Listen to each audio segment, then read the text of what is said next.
Namaku Aditya Raka Prasetya, 22 tahun. 3 hari lalu, aku resmi menapakkan kaki di Dusun Tegalwangi, sebuah perkampungan sunyi di lereng selatan Gunung Ciremai, Kabupaten Kuningan, Jawa Barat. Desa ini begitu terpencil, bahkan sinyal ponsel pun kerap lenyap ditelan. Kabut tebal yang sering turun tiba-tiba. Aku pindah ke sini bukan karena ingin, tapi karena harus. Ibuku baru meninggal 2 bulan lalu karena stroke mendadak. Ayahku, aku tak pernah mengenalnya. Satu-satunya warisan yang tersisa adalah rumah kayu milik kakek Pranowo, ayah dari ibuku, seorang lelaki yang katanya meninggal 30 tahun lalu. Tapi anehnya, tubuhnya tidak pernah ditemukan. Hanya peti kosong yang dimakamkan kala itu. Rumah itu terletak di ujung dusun, nyaris menempel hutan pinus yang lebat dan misterius. Berdiri di atas tanah merah, rumah itu terlihat seperti rumah zaman kolonial, dinding kayu jati yang sudah kusam, jendela tinggi dengan tirai renda menguning, dan sebuah teras dengan kursi rotan usang. Tidak ada yang istimewa, kecuali satu hal: bau masakan yang selalu tercium tiap malam dari dalam dapur. Padahal rumah itu seharusnya kosong selama puluhan tahun. Aku awalnya berpikir itu hanya hayalanku, tapi malam pertama menginap di sana, sekitar pukul 1 dini hari, aku terbangun oleh aroma sayur lodeh yang menyengat. Bukan hanya harum, tapi terasa hangat, seolah baru matang dari tungku kayu. Saat kubuka pintu kamar dan mengintip ke arah dapur, tak ada siapapun di sana. Kompor mati, dapur gelap, tapi aroma itu tetap menggantung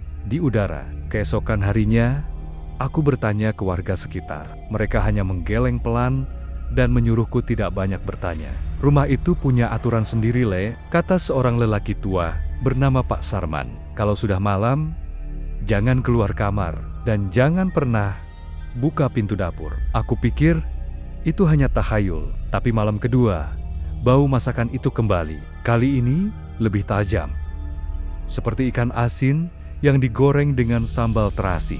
Aku mulai merasa seperti diawasi. Lantai kayu di lorong depan kamarku berderit pelan, seperti ada seseorang berjalan padahal tak ada siapapun. Lalu aku ingat satu hal. Sebelum meninggal, ibuku pernah berkata dalam bisikan, "Kalau kamu ke rumah kakek, jangan pernah buka ruang bawahnya." Ya, aku baru sadar ada pintu kecil tersembunyi di lantai dapur, tertutup karpet tua. Dan malam itu, saat aku mendekatinya, aroma masakan mendadak hilang digantikan bau anyir darah segar. Malam itu, aku menatap pintu kayu kecil yang tersembunyi di lantai dapur, tertutup karpet bulu tua, warnanya pudar dan lembab. Setelah kucabut karpetnya, pintu itu terlihat penuh goresan, seperti bekas cakaran, atau lebih tepatnya, bekas orang yang ingin keluar. Aku mencoba menenangkan diri. Aku bukan penakut, tapi saat itu, bulu kuduku berdiri. Bau amis yang muncul begitu karpet tersingkap banner-banner menusuk hidung, seolah ada daging mentah yang membusuk di bawah lantai. Tanganku ragu saat menyentuh gagang besi kecil di pintu itu. Tapi sebelum aku sempat membukanya, lantai kayu di belakangku berderit pelan, tapi jelas. Seolah ada seseorang berdiri hanya beberapa langkah dariku. Aku menoleh, kosong, hanya kursi kayu bergoyang sendiri, seperti baru saja diduduki seseorang. Malam itu aku kembali ke kamar. Tak jadi membuka pintu di bawah dapur. Tapi aku tidak bisa tidur.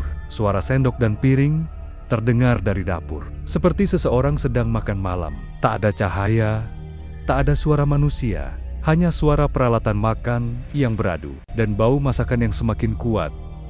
Kali ini seperti opor ayam dan nasi hangat. Paginya, aku bertemu lagi dengan Pak Sarman, lelaki tua yang tinggal di rumah panggung tak jauh dari rumahku. Ia memandangku dengan tatapan khawatir saat aku menceritakan bau, masakan, dan suara-suara aneh itu. "Apa kamu menemukan pintu kayu kecil di dapur?" tanyanya, suaranya rendah. Aku mengangguk. Wajah Pak Sarman langsung berubah pucat. Ia memegang lenganku dan berkata, "Jangan dibuka, Nak. Dulu waktu rumah itu baru ditinggal almarhum ibumu, ada 2 orang pemuda dari kota yang nekat tidur di sana. Mereka penasaran Katanya ingin eksplorasi. Malam pertama, bau masakan itu datang. Malam kedua, mereka buka pintu itu. Malam ketiga, tinggal mayat satu orang yang ditemukan di ruang tamu. Yang satu lagi hilang. Sampai sekarang, tak pernah ditemukan. Jadi, siapa yang memasak tiap malam itu, Pak? Tanyaku. Suaraku gemetar. Pak Sarman hanya menjawab dengan bisikan. Kakekmu belum benar-benar pergi, Nak. Ia masih menunggu seseorang membuka pintu itu. Mungkin kamu. Setelah percakapan itu, aku memutuskan untuk mencari tahu lebih jauh tentang kakek Pranowo. Di dalam lemari tua di ruang tengah, aku menemukan tumpukan buku-buku kuno. Di antara buku itu, ada satu catatan harian bersampul kulit coklat tua, bertuliskan, "Tangan, jika aku mati, jangan kuburkan aku terlalu dalam, karena aku masih harus memasak untuk keluargaku." Tanda tangan di bawahnya tertulis jelas, Pranowo ke 1982. Tanganku gemetar saat menutup buku itu. Tiba-tiba, dari dalam dapur terdengar suara pintu kayu tua berderit. Seperti pintu bawah itu perlahan terbuka sendiri. Langit desa kembali muram. Sore itu, mega hitam menggantung, seperti pertanda bahwa malam nanti bukan malam biasa. Seno duduk terpaku di bel-bel depan rumah kakek Dargo. Di dalam, aroma masakan tumis kangkung dan ikan asin sudah tercium menusuk hidung. Tapi kali ini, tak ada suara alat masak berdenting. Tak ada suara sendok kayu beradu dengan wajan seperti malam-malam sebelumnya. "Masuklah, Sen." Suara Paro memanggil dari balik pintu dapur. Tapi Seno tahu pasti, suara itu bukan suara manusia. Ia masuk perlahan. Ruang tamu masih sama. Penuh abu, remang-remang, dan dingin. Meja tua di pojok ruangan seperti bergetar pelan. Aroma dupa samar menggantung di udara. Seno menahan napas saat melangkah melewati ruang tengah dan membuka pintu dapur. Tidak ada siapa-siapa, tapi nasi panas sudah ada di atas tampah. Lauk pun terhidang seperti biasa, lengkap dengan air putih yang masih berembun. Seno memicingkan mata. Tangannya gemetar saat menoleh ke arah sudut dapur, tempat lemari kayu tua berdiri. Ia membuka lemari itu perlahan. Tidak ada bahan makanan, hanya satu pintu kecil di belakang lemari yang selama ini tertutup. Tanpa sadar, ia menyentuhnya dan pintu itu bergerak, menganga perlahan, memperlihatkan lorong menurun ke bawah rumah. Tangga kayu tua menderit saat Seno menapakinya satu persatu. Di bawah sana, udara makin dingin. Bau tanah dan kapur barus menguar kuat. Lampu minyak tua di dinding menyala sendiri saat ia lewat. Di ujung lorong, ia melihatnya. Sebuah peti mati. Peti kayu itu terbuka sedikit, memperlihatkan tubuh kakek Dargo yang utuh. Mengenakan baju lurik dan sarung, seperti malam ketika Seno pertama kali datang. Di atas peti, ada tungku kecil yang menyala, dengan wajan yang menggoreng sendiri tanpa tangan. Seno ingin lari, tapi kakinya membeku. "Terima kasih sudah makananku tiap malam, Sen." Terdengar suara lirih dari balik peti. Seno menoleh cepat. Wajah kakek Dargo menoleh perlahan, mata kosong itu menatapnya penuh rindu. Seno berteriak, tapi suaranya seolah tertelan tanah. Dan saat ia sadar, ia sudah berada di kamar rumahnya. Tapi tangan dan bajunya bau asap kayu. Di sampingnya, nasi hangat dan lauk yang sama, terhidang tanpa siapapun memasaknya. Sejak penemuan peti mati di bawah rumah kakek Warno, suasana berubah. Tak hanya Nia yang kini terjaga tiap malam, tetapi juga beberapa warga yang mulai mengaku mendengar suara dentingan alat masak dari rumah tua itu. Meski rumah tersebut tak lagi dialiri listrik. Malam itu, tepat pukul 2 dini hari, hujan turun deras mengguyur atap seng rumah kakek Warno. Nia duduk di ruang tengah, ditemani senter dan suara jantungnya sendiri. Ia sudah tak bisa tidur sejak 2 malam terakhir. Tangannya menggenggam buku harian tua yang ia temukan di balik papan lantai yang rapuh. Buku itu bertuliskan nama Tarmi. "Ibu," gumamnya. Tapi nama itu bukan milik ibunya. Buku tersebut berisi catatan harian seorang perempuan yang tinggal bersama kakek Warno dulu. Dalam catatan terakhir, tertulis kalimat ganjil, "Aku sudah memasak makanan favoritnya. Ia akan kembali malam ini. Aku tahu dia lapar meski tubuhnya sudah tak lagi bernyawa." Nia merinding. Ia segera menyalakan lampu dapur. Tak ada apa-apa. Tapi aroma itu kembali. Bau rawon hangat dan sambal terasi persis seperti yang biasa dimasak ibunya, tapi lebih kuat dan terasa menusuk. Tak tahan, Nia menuju dapur. Dan di sanalah ia melihatnya wajan yang tergoyang perlahan seperti sedang diaduk. Padahal tak ada siapapun di sana. Dari arah belakang terdengar langkah kaki berat dan seret. Perlahan Nia menoleh. Sosok tinggi berambut putih, memakai sarung usang, berdiri di ambang pintu dapur. Matanya kosong, tapi di tangannya tergenggam spatula besi yang sudah karatan. "Kakek Warno," gumam Nia, nyaris tak bersuara. Namun sosok itu hanya menoleh dan tersenyum. "Apa kau suka masakanku, Nia?" Suaranya serak, seperti dari tenggorokan yang kering kerontang selama bertahun-tahun. Nia ingin berteriak, tapi tenggorokannya terkunci. Sosok itu mendekat, menyodorkan sepiring nasi rawon hitam yang mengepul, tapi baunya kini berubah menjadi busuk dan amis, seperti daging busuk yang direbus. Ia menjatuhkan piring itu ke lantai. Pecah. Seketika, lampu padam. Gelap total. Suara dari arah lantai bawah. Rumah terdengar jelas seperti peti kayu yang bergeser sendiri. Pagi harinya, Nia ditemukan oleh Pak Lurah, duduk di pojok dapur dengan tubuh gemetar. Mulutnya berulang-ulang menggamim, "Kukis sudah masuk lagi." "Kakek belum kenyang." Pak Lurah membawa Nia ke puskesmas desa. Namun, sejak malam itu, rumah tua kakek Warno kembali mengeluarkan asap putih dari cerobong dapurnya setiap malam, tepat pukul 2, dan baunya kini menyebar ke seluruh dusun. Bau yang mengundang lapar dan rasa takut. Malam kembali turun di desa Langit Mendung, dan udara terasa lebih lembab dari biasanya. Angin bertiup pelan, membawa bau kayu lapuk dan tanah basah ke setiap sudut. Rumah peninggalan kakek Darsa guntur sesekali menyambar di kejauhan, menambah suasana mencekam di rumah itu. Aditya yang baru beberapa hari menempati rumah warisan itu terbangun dari tidurnya. Jam dinding menunjukkan pukul 01,13. "Wip, dada." Aditya bergemuruh, bukan karena mimpi buruk, tetapi karena bau nasi hangat yang kembali memenuhi rumah. Padahal tidak ada seorang pun yang memasak malam itu.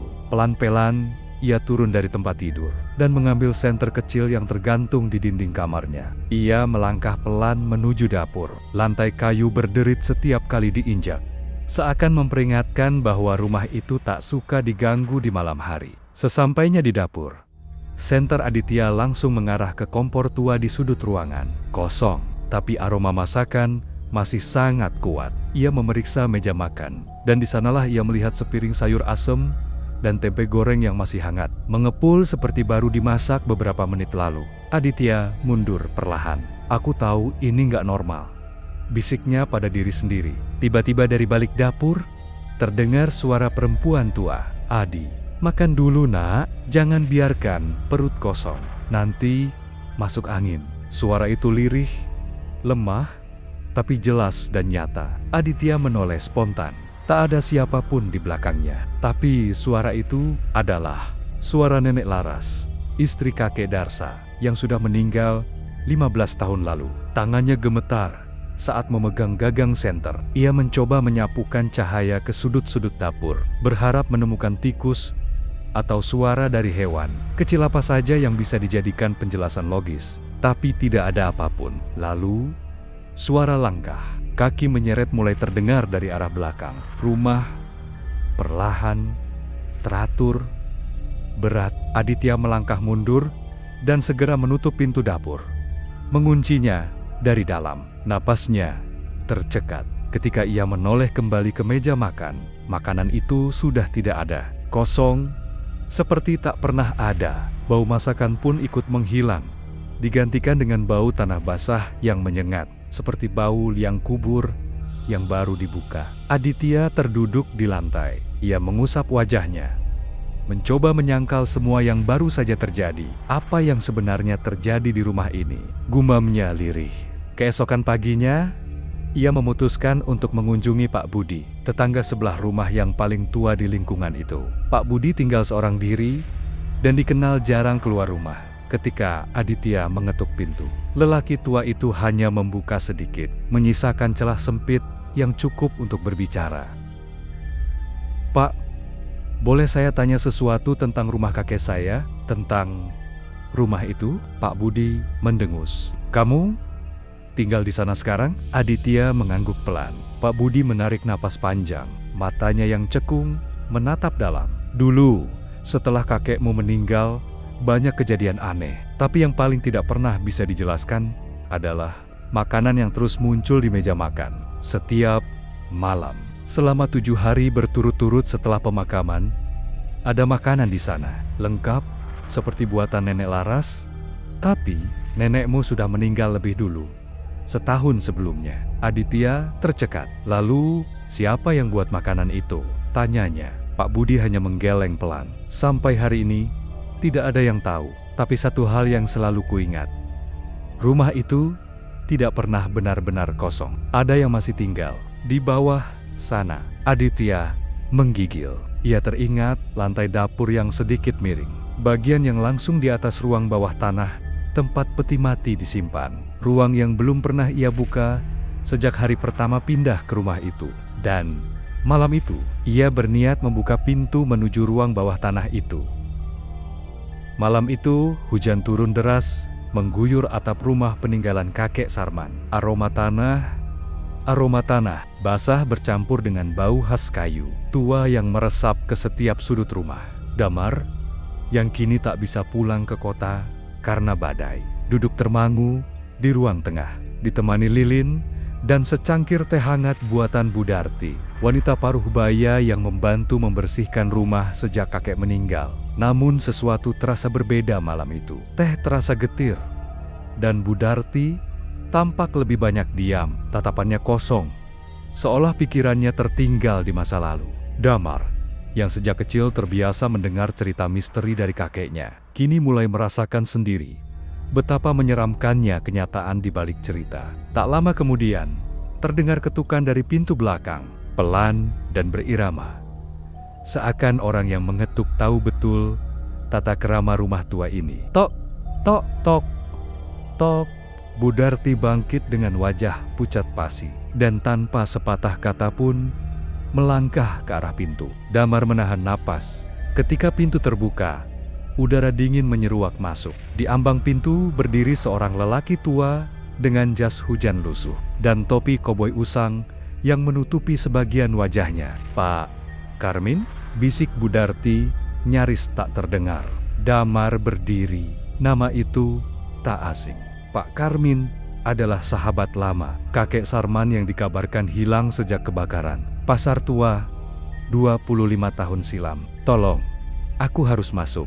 Aku tak bisa berada di luar terlalu lama." Suara lelaki tua itu serak dan gemetar. Tanpa bertanya lebih lanjut, Bu Darti membiarkannya masuk. Damar memperhatikan gerak-geriknya langkah kaki yang berat, napas yang pendek, dan aroma kayu terbakar yang menguar dari jas hujannya. Di tengah keheningan yang mencekam, Pak Karmin membuka bungkusan kain lusuh dari dalam sakunya. Isinya adalah foto tua yang kusam gambar kakek Sarman dan 3 pria lain di depan rumah ini. Satu di antaranya adalah dirinya. "Peti itu," katanya lirih sambil menatap Damar, "jangan pernah dibuka. Bahkan jika kau dengar suara memanggil dari dalam." Jantung Damar berdegup semakin kencang. Pak Karmin melanjutkan, "Kami melakukan kesalahan besar 30 tahun lalu. Kami tak hanya menguburkan tubuh, tapi juga sesuatu yang seharusnya tak pernah disentuh manusia." Lampu gantung bergoyang pelan, angin dingin seperti berhembus dari bawah lantai. Dan sekarang dia mulai terbangun. Malam di desa Karangjati masih seperti biasa, sunyi dan tertutup kabut tipis yang menggantung di antara pepohonan bambu. Namun bagi Bagas, malam itu terasa berbeda sejak menemukan kenyataan bahwa ada peti mati di bawah rumah sang kakek yang seharusnya telah meninggal 30 tahun lalu tidurnya. Tak pernah banner-banner nyenyak. Pagi itu, Bagas memutuskan untuk mencari tahu lebih banyak. Ia meminta izin kepada Bu Sumirah, tetangga yang telah lama tinggal di desa itu. Dengan secangkir kopi hitam yang mengepul dan tatapan mata yang penuh keraguan, wanita tua itu akhirnya membuka suara. Rumah itu dulunya milik Mbah Sariman, kakekmu, tapi sejak ia meninggal 3 dasawarsa lalu, rumah itu kosong sampai kamu datang. Bagas menelan ludah. Tapi Bu, kakek saya masih hidup. Saya tinggal bersamanya. Sumirah memandangnya lekat-lekat. Nak, kau tinggal dengan siapa selama ini? Ucapan itu seperti petir. Bagas meninggalkan rumah Bu Sumirah dengan kepala penuh pertanyaan. Sepulangnya, ia melihat kakek sedang duduk di dapur, mengulek sambal seperti biasa. Tapi sekarang ada sesuatu yang janggal. Bayangannya tidak tampak di lantai. Malam harinya, Bagas kembali mengendap ke bawah rumah. Ia membawa senter dan linggis. Tanah yang kemarin dibongkar kini tertutup rapat kembali, seolah ada yang sengaja menutupnya. Ia menggali lagi, dan benar, peti mati itu masih di sana. Namun kali ini terbuka sedikit. Bagas memberanikan diri menyibak penutup peti itu. Di dalamnya ada jasad seorang pria tua yang memakai baju batik lusuh. Matanya tertutup, tetapi wajahnya sangat mirip dengan kakeknya. Jantung Bagas berdegup kencang. Ia terjatuh ke belakang dan merangkak menjauh. Tiba-tiba suara langkah kaki datang dari balik rumah. Kau tak seharusnya melihatnya, Bagas. Itu suara kakek. Tapi suaranya dalam, dingin, dan bergetar. Perlahan, sosok itu muncul dari balik bayangan, namun kini tak lagi terlihat seperti manusia. Wajahnya seperti tengkorak yang dilapisi kulit tipis, matanya kosong, dan tubuhnya tak menjejak tanah. Bagas berlari ke dalam rumah. Ia mengunci pintu, memegangi dadanya yang sesak. Tiba-tiba lampu padam, gelap, lalu terdengar suara alat masak bergesekan dari dapur, seperti seseorang sedang memasak. Ia tak berani keluar dari kamarnya hingga pagi. Saat cahaya matahari menembus celah jendela, Bagas memberanikan diri melangkah ke dapur. Dapur itu bersih, tak ada tanda-tanda aktivitas. Namun, aroma nasi goreng dan sambal terasi masih tercium segar. Di atas meja, ada sepiring makanan hangat. Di sampingnya, secari kertas dengan tulisan tangan yang tremor, "Makanlah. Kamu butuh tenaga untuk perjalanan nanti." Bagas tak menyentuh makanan itu. Ia tahu, perjalanan yang dimaksud bukan sekadar pergi keluar desa. Ini adalah perjalanan menuju kebenaran atau mungkin ke dunia lain. Hari-hari berikutnya terasa seperti mimpi buruk yang tidak pernah usai. Setiap malam, suara-suara langkah, kaki dan alat masak terus terdengar. Bagas mulai kehilangan arah. Ia memutuskan untuk kembali ke rumah Bu Sumirah dan bertanya lebih jauh. Kali ini, Bu Sumirah memberikan satu nama, Pak Darman, penjaga makam tua di ujung desa yang dikenal sebagai pembaca jejak roh. Bagas mencarinya dan menemukan lelaki tua berambut putih itu sedang membersihkan pusara. Saat Bagas menyebut nama Sariman, wajah Pak Darman menegang. "Kau cucunya?" "Iya, tapi saya tidak yakin siapa yang tinggal bersama saya di rumah itu." Pak Darman mengangguk. "Kau tidak tinggal bersama manusia, Nak. Kau tinggal dengan bayangan yang tertinggal di dunia." Bagas menceritakan semua kejadian. Pak Darman kemudian bercerita bahwa jasad Mbah Sariman memang dikubur secara sembunyi-sembunyi. Konon, ia pernah melanggar adat larangan desa, membuka jalur komunikasi dengan arwah leluhur lewat ritual bawah tanah. Tapi sesuatu berjalan salah. Jiwanya tak pernah benar-benar pergi. Peti mati itu bukan kuburan, tapi penjara. Ia disegel oleh para tetua desa. Jelas Pak Darman. "Lalu kenapa aku bisa tinggal bersamanya?" "Kau dipilih karena darahmu, dan mungkin karena ia butuh tubuh baru." Ucapan itu membuat Bagas membeku. Pak Darman menyarankan agar malam ini Bagas melakukan satu hal penting, membakar sesajen dan membaca doa pelepasan roh di depan peti mati. Tanpa ragu sedikit pun, malam pun tiba. Dengan jantung berdegup kencang, Bagas turun lagi ke bawah rumah. Ia membawa dupa, bunga 7 rupa, dan secarik mantra dari Pak Darman. Peti itu masih terbuka, namun kini kosong. Lampu di atas kepala berkedip. Nafas Bagas memburu. Ia mulai membaca doa dengan suara lirih, namun mantap. Namun, tiba-tiba suara di belakangnya terdengar. "Kau mengusirku." Itu suara kakek. Tapi wajahnya kini sangat dekat, dan napasnya bau tanah basah. Bagas tak menoleh. Ia terus membaca. Cahaya lilin bergoyang hebat. Angin seolah menyerbu dari segala arah. Tiba-tiba tubuh Bagas seperti tertarik ke dalam tanah. Kakinya lumpuh, mulutnya keluh. Namun, ia terus melawan, menggenggam mantra, dan membaca dengan sekuat tenaga terakhirnya. Seketika, suara tangisan dan teriakan terdengar di seluruh rumah. Peti mati itu meledak cahaya merah. Lalu, semuanya gelap. Saat Bagas membuka mata, ia terbangun di ranjangnya. Hari sudah pagi, tak ada suara masakan, tak ada suara sendok, hanya keheningan. Ia turun ke bawah rumah. Peti mati itu lenyap. Tanah kembali rata, seolah tak pernah ada apapun di sana. Namun saat ia membuka pintu dapur, di meja kembali ada sepiring nasi goreng dan secarik kertas. "Terima kasih telah melepaskanku, tapi aku akan selalu menjaga rumah ini." Apakah kakek benar-benar telah pergi, ataukah hanya berubah bentuk? Bagas menatap piring itu lama, lalu membuangnya keluar jendela. Ia tahu, perjuangannya baru dimulai. Malam itu sunyi, dan angin terasa berat menyusup ke sela-sela papan. Rumah tua milik almarhum kakek Sarpan. Citra kembali terbangun pukul 2 dini hari karena aroma masakan yang pekat menggoda inderanya dan mengusik pikirannya. Tapi kali ini berbeda. Aroma itu begitu tajam dan amis. Ia beranjak turun dari ranjang, meninggalkan Damar yang masih terlelap, lalu menyusuri lorong menuju dapur. Namun, dapur kosong.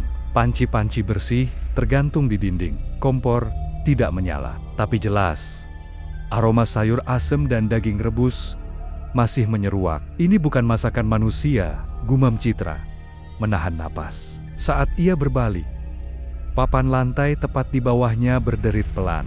Sesuatu di bawahnya bergerak. Keesokan paginya, ia membangunkan Damar dan menceritakan semuanya. Mereka memutuskan memeriksa bagian bawah rumah dengan obeng dan linggis. Mereka membuka beberapa papan lantai dapur yang tampak lebih tua dari bagian lainnya. Bau menyengat langsung menyergap saat satu papan terbuka sepenuhnya. "Citra, ini ada ruangan." Damar menyorotkan senter ke dalam lubang.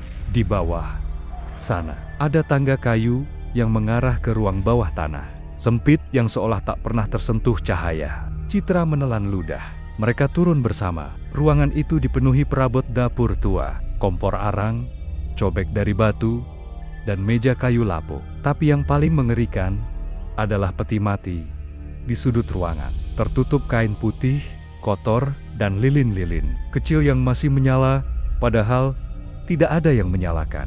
Damar mendekat, namun Citra menariknya. "Tunggu, ini mirip ruang persembahan." Tiba-tiba, suara kayu berderak terdengar dari atas. Langkah kaki menyusuri lantai dapur. Keduanya menahan napas.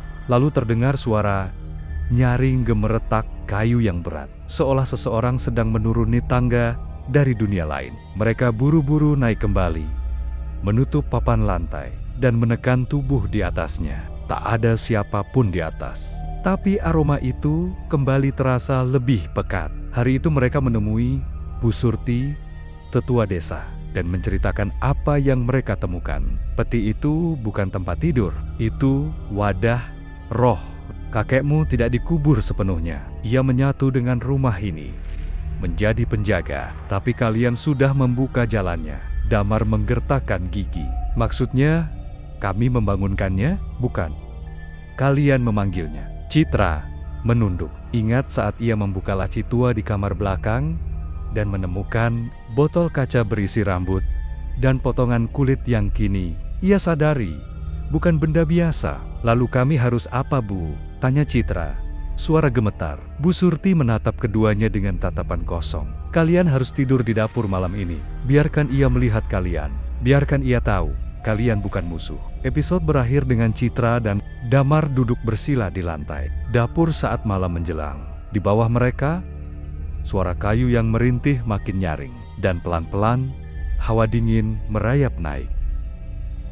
Malam itu, hujan mengguyur deras, membuat suasana rumah kayu tua milik kakek semakin dingin dan mencekam. Dito dan Reza duduk di ruang tengah, tubuh mereka kaku, mendengar suara dentingan alat masak dari dapur. Suara itu sudah mereka dengar sejak sore, meski mereka tahu betul kakek Margo telah meninggal 3 dekade lalu, dan tak seorang pun tinggal di rumah itu, kecuali bayangan yang memasak tiap malam. Kau yakin mau ke dapur malam ini? Tanya Reza dengan suara bergetar. Dito mengangguk pelan. Kita harus tahu siapa atau apa yang ada di balik semua ini. Kalau terus kita diam, semua yang tinggal di desa ini bisa dalam bahaya. Dengan senter dan pisau kecil yang mereka temukan di dapur tua rumah itu sebelumnya, mereka menyusuri lorong menuju dapur. Setiap langkah mereka terasa berat. Dinding kayu yang lembab tampak bergetar dengan tiap suara petir, seolah rumah ini hidup dan bernapas. Saat mereka mendekati pintu dapur, suara mengaduk. Panci berhenti mendadak. Reza menahan napas. Dito membuka pintu perlahan. Tak ada siapa-siapa. Namun, dapur itu penuh aroma masakan. Ada nasi hangat, sayur lodeh, bahkan tempe goreng. Dapur terlihat seperti digunakan barusan. Panci masih berasap sendok mengambang di dalamnya. Dan di sudut dapur ada jejak kaki basah menuju lantai bawah. Reza menunjuk ke arah lantai itu, ke bawah rumah, ke ruang peti mati itu. Dengan senter yang mulai redup, mereka mengikuti jejak kaki itu hingga ke lantai ruang bawah. Di ruang gelap berisi peti mati yang sempat mereka buka di malam sebelumnya, kini terlihat berbeda. Di sudut ruangan terdapat tungku tanah baru masih menyala, bara merah menari di dalamnya. Lalu suara langkah kaki terdengar dari arah dapur, langkah kaki kecil dan berat perlahan mendekat ke arah mereka.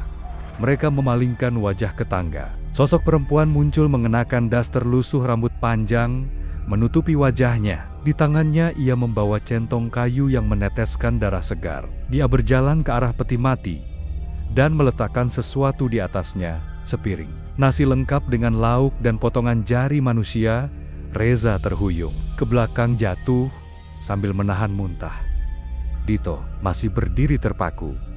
Perempuan itu menoleh. Wajahnya separuh membusuk, kulitnya mengelupas, namun matanya menyala merah menyala. Aku masih memasak untuk kakek, gumamnya. Tiba-tiba suara lain muncul dari peti mati. Suara batu kering seperti dada tua yang dipenuhi tanah. Dito langsung menarik Reza keluar dari ruangan itu. Mereka berlari, napas memburu, hingga keluar dari rumah. Di luar mereka disambut warga desa yang membawa obor. Pak Lurah berdiri di depan mereka. Kalian masuk ke rumah itu.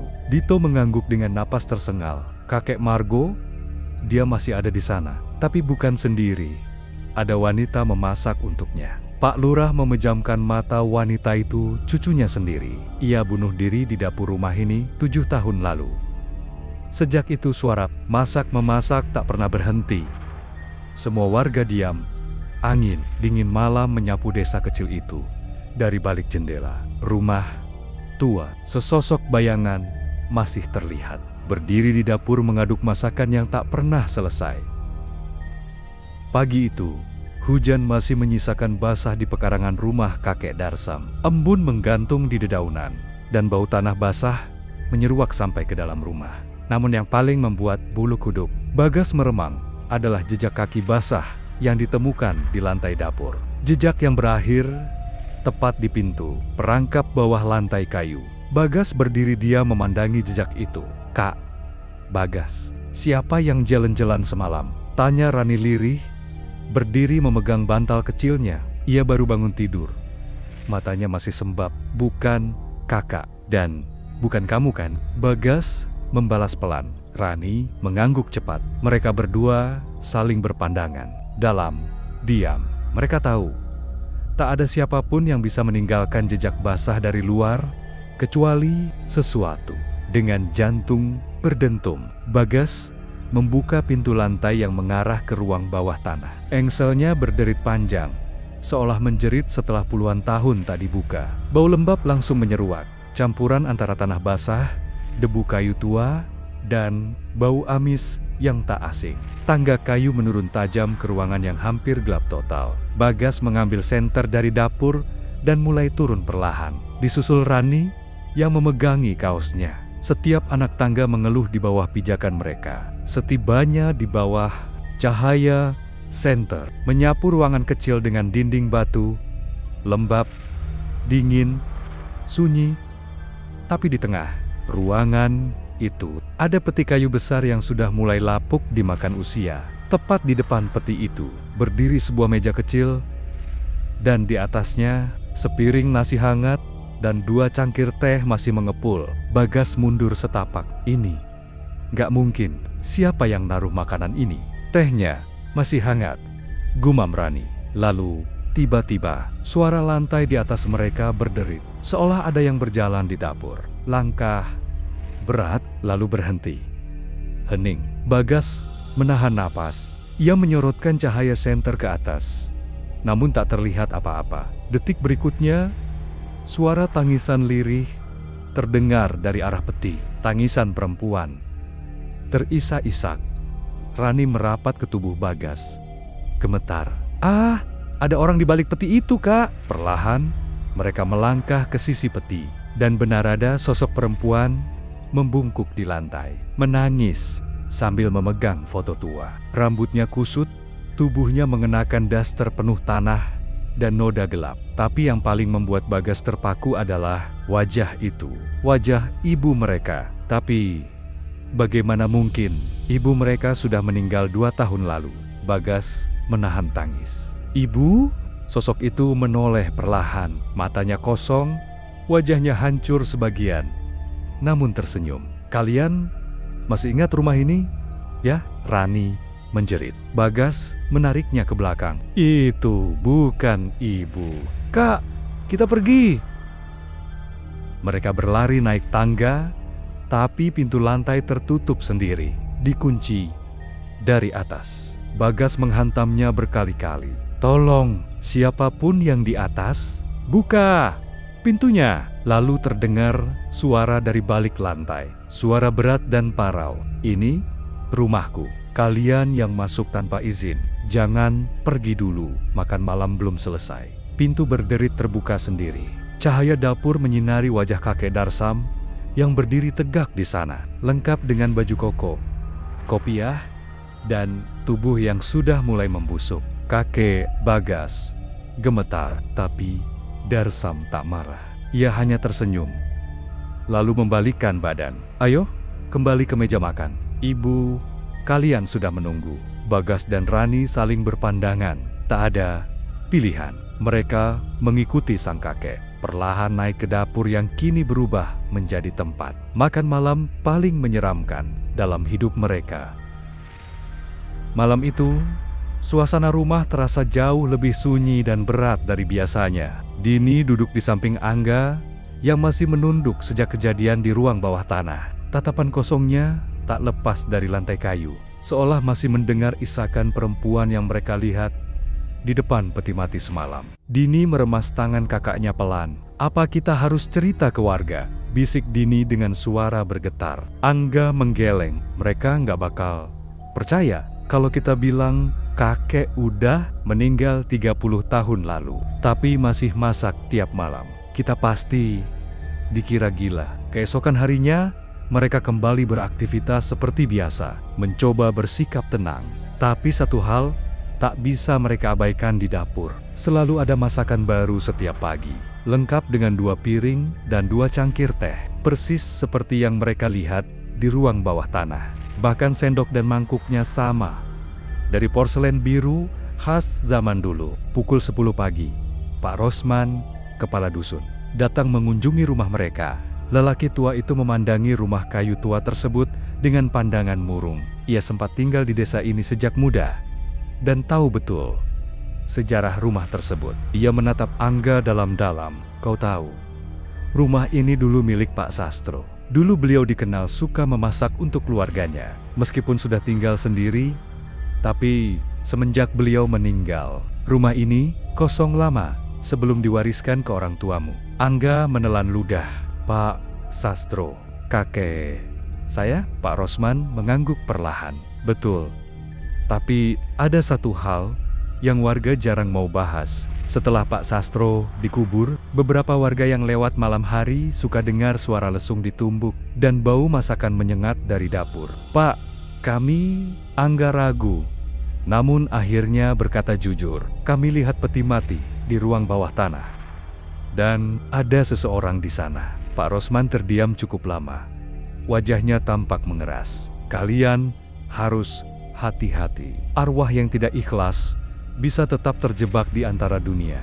Malam harinya, Angga dan Dini memutuskan menunggu waktu memasak itu dimulai. Mereka mematikan lampu dapur dan duduk diam di pojok ruangan, menyembunyikan diri di balik lemari. Waktu menunjukkan jam 1:03 dini hari. Bunyi langkah pelan terdengar dari arah tangga bawah tanah. Dini menahan napas. Angga memegang tangan adiknya erat. Seseorang muncul dari balik kegelapan. Sosok tua dengan rambut beruban, mengenakan baju batik usang dan celana kain panjang. Ia berjalan pelan, membuka lemari dapur, mengambil beras dan sayur yang entah dari mana datangnya. Gerakannya lembut dan penuh ketenangan. Ia menyalakan api kompor dengan cara tradisional membakar serabut kelapa dengan batu api. Uap dari panci mulai mengepul. Dini mulai menangis dalam diam. Ia mengenali wajah itu kakek yang ada di foto tua di ruang bawah tanah. Tapi kulitnya pucat, matanya kosong, dan tubuhnya samar-samar menembus cahaya senter Angga yang mencoba meneranginya. Tiba-tiba, sosok itu berhenti memasak dan menoleh ke arah mereka. Tatapannya kosong, namun menusuk. Kalian cucu saya ya? Suaranya berat, datar, namun menggema seperti dari dua dunia. Angga mencoba menjawab, tapi suaranya tercekat. Dini hanya bisa mengangguk perlahan. Sosok itu tersenyum lemah. Maaf, kakek cuma ingin keluarga tetap makan bersama. Ia menunduk, seperti menahan tangis. Lalu perlahan berjalan kembali menuju tangga. Namun sebelum menghilang, ia berbisik lirih. Jangan biarkan aku lupa. Siapa aku? Setelah sosok itu hilang ke dalam gelap, dapur kembali senyap. Hanya panci yang masih mengepulkan uap dan dua piring makanan yang tersaji sempurna di meja makan. Angga dan Dini saling berpandangan. Mereka tidak tahu apa yang harus dilakukan. Tapi satu hal, kini jelas arwah kakek mereka masih ada, terikat oleh rutinitas dan kenangan yang belum tuntas. Dan untuk pertama kalinya, Angga berani bertanya. Angin malam kembali mengoyak gorden tua di ruang tengah rumah kakek Wiryo.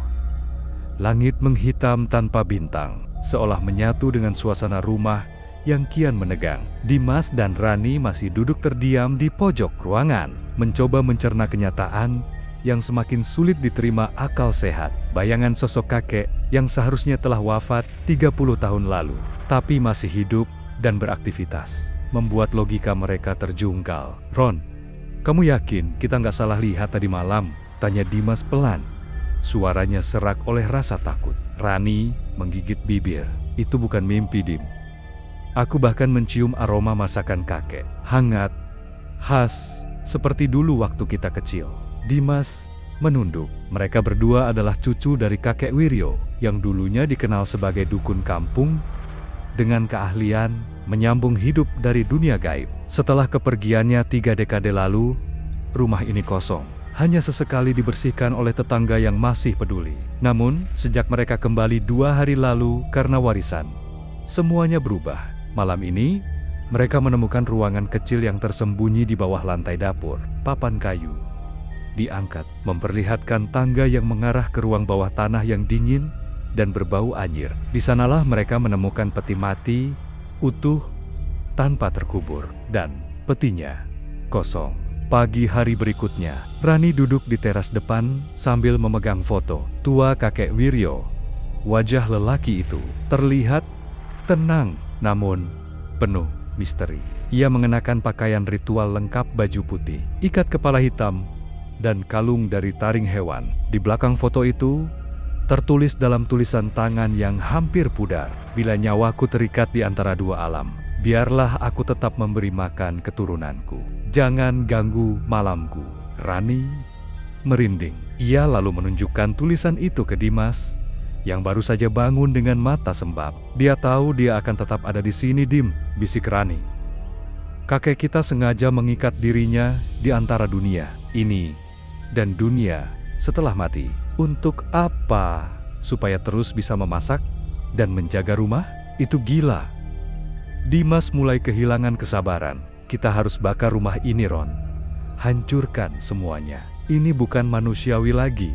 Rani menggeleng. "Tunggu.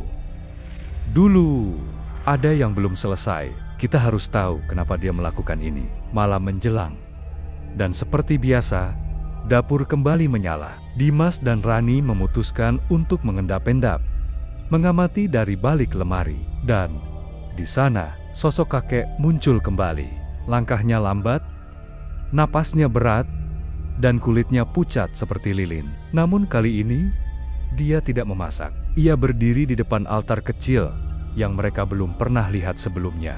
Di atasnya ada mangkuk darah ayam, lilin hitam, dan potongan kertas mantra. Dengan suara parau, kakek melantunkan kalimat yang tidak mereka pahami. Bumi jadi saksi, tanah jadi jalan, darah jadi jembatan, arwah jadi penjaga. Tiba-tiba, udara menjadi lebih dingin. Dinding dapur bergetar pelan, dan suara-suara bisikan memenuhi ruangan. Rani tersentak. Ini bukan cuma tentang memasak, dia sedang menjaga sesuatu. Keesokan paginya, mereka kembali ke ruang bawah tanah. Kali ini, mereka membawa senter dan kain penutup hidung karena bau busuk yang luar biasa kuat. Peti mati itu masih kosong, tapi mereka melihat sesuatu yang baru. Ukiran di dinding berupa peta dan simbol kuno, dengan tulisan "Tumbal Arwah Penjaga." Dimas membaca keras-keras. Ritual ini akan terus berjalan hingga darah keturunan terakhir mengering. Rani terdiam. "Berarti kita yang terakhir. Dan kalau kita pergi, kakek akan kehilangan ikatannya. Dia akan jadi roh gentayangan tanpa arah." Dimas menarik napas dalam-dalam. "Atau dia akan menarik kita ke alamnya." Suara kayu berderit dari atas. Mereka mengejutkan keduanya. Langkah kaki. Kakek Wiryo tahu mereka ada di bawah. Dengan napas tercekik, Dimas dan Rani lari ke atas. Namun, mereka tak sempat menyembunyikan diri. Sosok kakek sudah berdiri di ujung tangga. Tapi bukan lagi sosok samar. Kali ini, tubuhnya utuh. Kulitnya bersinar aneh dalam gelap, dan matanya memancarkan cahaya kekuningan. "Apa kalian sudah melihat semuanya?" Suara itu berat dan dalam. "Kami hanya ingin tahu kenapa, Kek," ujar Rani lirih. "Karena hanya dengan kalian, aku bisa tetap di sini," jawabnya dingin. "Aku bukan lagi manusia, tapi aku belum mati sepenuhnya." Dimas menelan ludah. "Kenapa harus begini?" Kakek Wiryo mengangkat tangannya. "Karena kematian bukan akhir. Kalau kau tahu cara menundukkannya." Dan dalam sekejap, dapur kembali sunyi. Sosok itu menghilang, dan hanya aroma makanan yang tersisa di udara. Namun kini, Dimas dan Rani tahu, mereka bukan tamu di rumah ini. Mereka adalah bagian dari ritual yang tak pernah selesai. Malam itu terasa lebih dingin dari biasanya. Angin seperti membawa bisikan lirih dari masa lalu yang berusaha keluar dari tanah yang basah. Sari dan Raka masih berada di rumah kakek, bersembunyi di balik lemari usang di dekat dapur. Napas mereka tercekat menyaksikan kakek yang seharusnya telah meninggal 3 dekade lalu melakukan ritual aneh. Kakek dengan tubuh yang sudah seharusnya membusuk, bergerak seperti manusia biasa, menaburkan serbuk hitam ke dalam panci tanah liat di atas tungku, lalu berbisik dalam bahasa yang tak mereka mengerti. Aroma amis darah ayam bercampur dengan bau dupa membuat Sari hampir muntah. "Raka, kita harus keluar dari sini sekarang," bisik Sari. Namun langkah mereka tertahan ketika lantai kayu tua berderit, mengungkapkan sesuatu yang tersembunyi. Di bawah dapur, papan lantai retak membentuk celah. Raka memberanikan diri membuka celah itu, dan mereka menemukan sebuah peti mati kecil berlapis kain kafan kusam. Tulisan Di atasnya, itu nama kakek Musar. Gumam Raka gemetar. Tapi, ini tanggal kematian yang sama seperti yang tertulis di makam tua itu. Sari mendekat, dan tiba-tiba seluruh ruangan bergetar. Api tungku padam dengan sendirinya. Dari balik bayangan, kakek menoleh ke arah mereka. Mata kuningnya menyala. "Kalian tidak seharusnya membongkar itu," ucapnya. Suaranya serak dan bergema, seolah berasal dari dua arah berbeda. Raka mundur, menarik Sari bersamanya. Tapi tubuh kakek mulai melayang, menggantung di udara. Sementara tali kain kafan melilit tubuhnya perlahan. Sosok itu tidak lagi terlihat manusia. Dalam kekacauan itu, muncul seorang perempuan tua dari arah belakang rumah. Dialah Budarmi, tetangga yang dulu dikenal suka mengurus jenazah di desa. "Cukup, Mbah," katanya lirih namun tegas. "Sudah, cukup. Mereka harus tahu kebenarannya." Seketika, tubuh kakek jatuh ke lantai.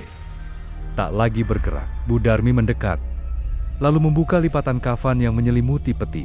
Di dalamnya bukan hanya jenazah, tapi surat-surat tua, foto keluarga, dan selembar catatan harian bertinta merah darah. Sari membacanya perlahan. "Aku tahu aku mati, tapi ikatan janji ini belum selesai. Anak-anak cucuku harus kembali. Aku masih harus menjaga mereka dari kutukan tanah ini."